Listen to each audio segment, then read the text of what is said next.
Hello, my brother priests, deacons, and seminarians. This is Father Frank Pavone, National Director of Priests for Life, speaking to you from Amarillo, Texas, about preaching on the third Sunday of Advent, Cycle B, on pro-life themes.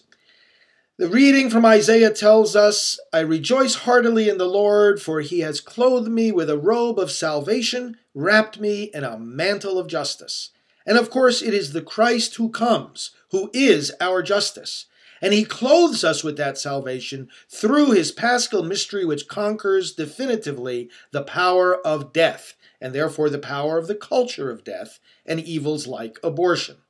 We welcome the Christ who comes, we welcome this victory of life, and therefore we proclaim it and we apply it to all of society. There comes our mission, also mentioned in this reading from Isaiah, and that Jesus quotes for himself. The mission to proclaim liberty to the captives, good news to the poor.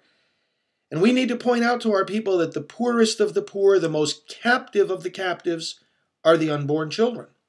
So in the very meaning of Advent, in the salvation that Christ brings us, is the liberation from violence and death. We proclaim that liberation, we work for it through the pro-life efforts of the church and the wider pro-life movement. And that's why we can fulfill the command in the second reading. Rejoice. Rejoice always.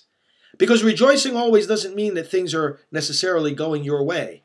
It means we always have access to the salvation that Christ brings for us and to the victory over death that we share. Let's proclaim this joyfully and call our people to solid, consistent pro-life action in the spirit of Advent and Christmas.